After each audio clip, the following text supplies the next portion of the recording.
Hey guys, I'm at the Richason residence. We're looking at doing a system replacement if we're capable of doing it up in an attic space.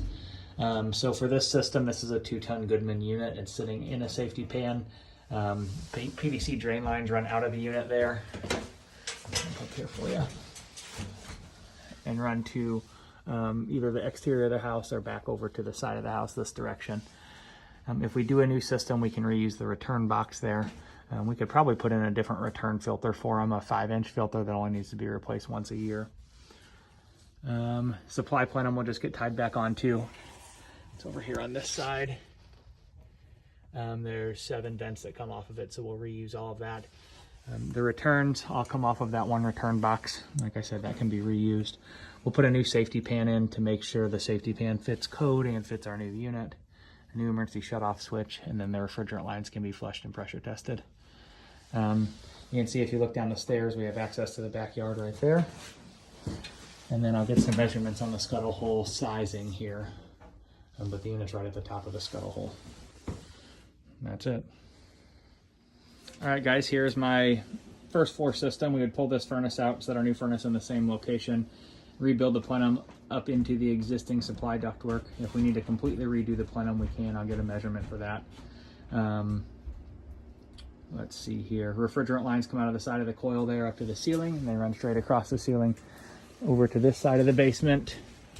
And it looks like they run across to the back side of the house. So those are actually sized properly. We can flush and pressure test them. Drain lines for everything come out of the back of the coil there and run over to a floor drain here in the basement floor. Return drop can just get rebuilt from that joint right there. I think we can move the furnace back just a couple inches as well, so we can do a straight drop back down to the floor. New 5-inch media cabinet will get installed. Gas lines are going to have to get rebuilt so we can make sure that they are up to code. There's currently not a union or a shutoff valve outside of the furnace. Gas lines are all coming from directly behind the furnace. So we could pretty much reroute them from that point here over to the right side of the furnace if needed. Flue pipe currently is ran in metal into a lined chimney over there. We'll rebuild that flue pipe back down into the new furnace for standard efficiency or high efficiency.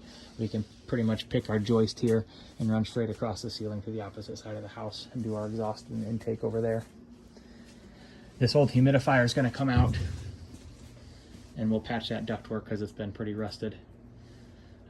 Electrical comes out of the furnace up into a junction box and then goes to BX wiring over to the breaker panel. And that is pretty much everything downstairs. There is a walkout over here that we can use for bringing equipment to the basement. And next I'll go take a peek outside. All right, guys, here are outdoor units. We'll pull both of these units out. We'll set our new ones back down on top of new pads. The one for the left is the second floor, one for the right is the first floor. New disconnect boxes, new electrical whips, flush and pressure test, a line set. There's that basement walkout door, so there's about 5 steps to go down, and we should be able to back right up into the driveway to get everything in. And this is the door that I shined on from the second floor that went up to the second floor. That's it outside.